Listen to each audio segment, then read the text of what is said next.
So we have a thing on our court order that we are not supposed to talk about each other on social media. However, I have already interviewed with the podcast company that wants to hear my story about what's been happening with friend of the court, CPS, and how I've been treated and the injustice and the fact that you're still allowing this behavior and you're giving custody to him. Am I allowed to speak about it, or are you putting a no speak order on me? Am I allowed to tell my story, or is this allowed to be aired? If you're not sure about following court orders, then you should consult an attorney, because yes, you violate court orders, people can be held in contempt. Ms. Sewell, do you understand the recommendation? I do understand it. I understand what's wrote. I don't understand how we got here. Okay, so you disagree with the recommendation?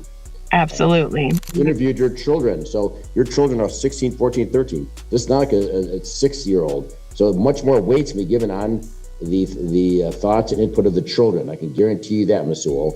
So maybe you should ask yourself these questions, because obviously this is what the children want. So in case you haven't picked up on it, on the top right, we have Samantha Sewell, who is the mother, and on the bottom left, we have Aaron Atkinson, who is the father. And you just heard the judge say not only was it recommended that the children remain with the father, but then also that the 3 kids have chosen to be with the father. You'll also notice how distressed the mother's behavior is. Now, this is in contrast to the calm demeanor of the father. My children have been failing educationally for years, and he's the one in charge of getting them to school, taking them to school.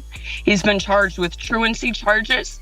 My son has dropped out of school.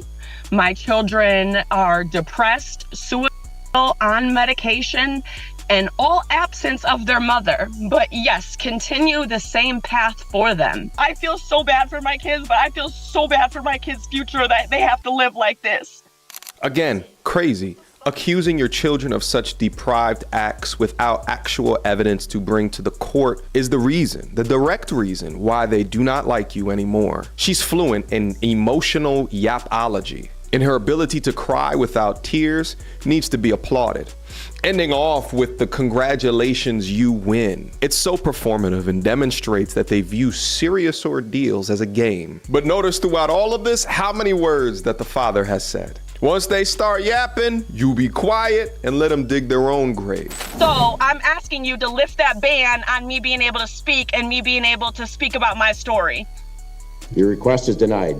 Oh, that request is denied is music to my ears. By the way, if this was a man that was screaming at the judge like this, he would have already been in jail. Treating the judge like your personal therapist in this type of situation demonstrates her lunacy. Okay, I will take my chances.